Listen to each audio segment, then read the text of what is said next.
po din nabanggit ni Senator Yes, kasi oo. dalawa po yung punto nga ni Senator Amy.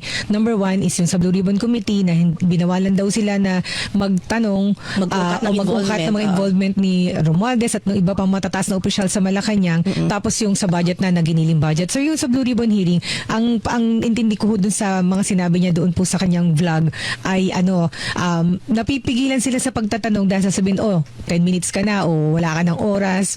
Sa ganun pa mamarami Alam mo, napipigil. in-extend ko na nga yung 5 minutes. Minsan ginagawa kong 10 minutes kasi minsan napakarami nagtatanong. Kasi kung papabayaan mo na hindi mo ililimitahan yung oras, discipline ang tawag doon. Kung hindi niya naiintindihan, meron tinatawag na disiplina. Kung papabayaan natin, merong hindi makakapagtanong. Apo. So basta sir, Diba? Meron naman second round. At saka unang-una, paano niya masasabing pinagbabawalan? Hindi naman siya nag-a-attend ng hearing.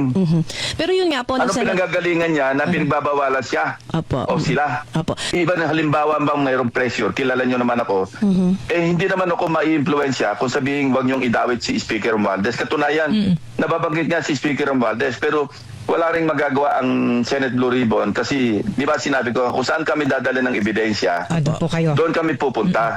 Wala naman talagang direktamente nag-implicate kay Speaker Romualdez, kundi si Gutesa. Apo. Si Gutesa naman nawawala. Kung si Gutesa sumulpot lang sa DOJ o sa Ombudsman o sa ICI pagkatapos ng pagdinig sa Blue Ribbon at ito'y sinumpaan niya rin, inaffirm niya ang kanyang tinestify sa Senado, doon na in-implicate niya si Speaker Romualdez at Yes, yung si Saldico at yung sino-sino pa.